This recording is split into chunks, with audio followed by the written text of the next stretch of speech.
বছরের পর বছর ধরেই এভাবেই বড়শি দিয়ে চিংড়ি মাছ ধরছে এক দল বড়শিওয়ালা। নদীর মাঝে ছোট নৌকায় করে ঘন্টার পর ঘন্টা বসে থেকে একের পর এক মাছ শিকার করছেন তারা। সাধারণত মাছ ধরার জন্য তারা যে ধরনের বড়শি ব্যবহার করে থাকে সেগুলো মূলত বাজার থেকে কিনে আনা কোনো বড়শি নয়, সেগুলো এক প্রকার সুই।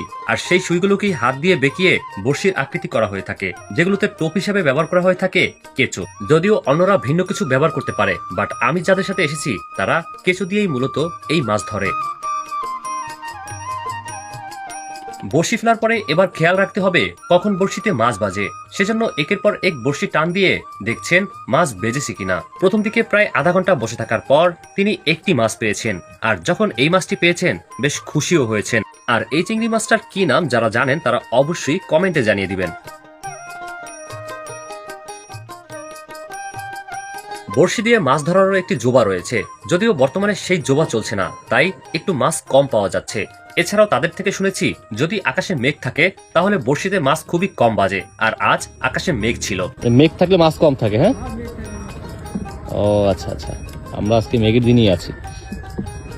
সারাদিন নদীতে থেকে রোদে পড়ে বৃষ্টিতে ভেজে যে পরিমাণ মাছ পেয়ে থাকে সেগুলো বিক্রি করেই চলে তাদের ঘর সংসার। ভিডিওতে মাছ ধরা দেখতে অনেক সহজ মনে হলেও এটি কিন্তু মোটেও সহজ কাজ নয়। এখানে অনেক কষ্ট রয়েছে, সেই সাথে ধৈর্যেরও বিষয় রয়েছে। বড়শি বাইতে হলে ধৈর্যের প্রয়োজন। আচ্ছা যে আচ্ছা, ধৈর্য ধরতে পারবে তার জন্য বড়শি পাওয়া পারফেক্ট। এছাড়া মানে ধৈর্য ছাড়া আর কি, ধৈর্য ছাড়া তার জন্য বড়শি পাওয়া না। আল্লাহ যারে যেরকম দেয়, রিজিকে যার যেরকম রাখছে ওরকমই পাইবে। ঠিক আছে, হ্যাঁ তা অবশ্যই, রাগ করা যাবে না, ধৈর্য ধরতে হবে। ধৈর্য ধরতে হবে। এদিকে আমিও একটু বড়শির দায়িত্ব নিলাম, দেখে কিভাবে মাছ ধরে তারা। যদি কপালে থাকে আমিও একটি মাছ পেতে পারি। বাট বসে অনেকক্ষণই ট্রাই করেছি কিন্তু মাছ পাইনি। খুবই ধৈর্যের বিষয়। আপনি এখানে যখন বসবেন তখন হচ্ছে এই 3-4টা বড়শি আপনার কন্ট্রোল করতে হবে, আর কোনটায় মাছ বাজছে কোনটায় বাজে নাই এটা ট্রাই করতে হবে বারবার। আসলে এ ধরনের বড়শিতে যে শুধু চিংড়ি মাছ উঠে থাকে তা কিন্তু না, পাশাপাশি আরো ভিন্ন ধরনের মাছ উঠে থাকে। পোয়া মাছ থেকে শুরু করে আরো বিভিন্ন মাছ উঠে থাকে এই বড়শিগুলোতে। বন্ধুরা, যারা বড়শি ফেলে থাকে তারা বেশিরভাগই দলবদ্ধ হয়ে থাকে। দেখতে পাচ্ছেন কাছাকাছি অনেকগুলো নৌকা রয়েছে, আর সবাই বড়শি ফেলে মাছ ধরছে।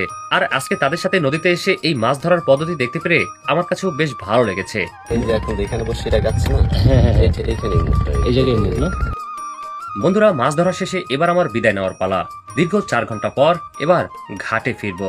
তো আজকের ভিডিওটি কেমন লেগেছে অবশ্যই জানিয়ে দেবেন কমেন্টে, সেই সাথে শেয়ার করে পৌঁছে দিবেন অন্যান্য সকলের মাঝে। ভালো থাকবেন সবাই। এরকম আরো ভিডিও দেখতে চাইলে ফলো করে রাখবেন কলমিজন ফেসবুক পেজকে।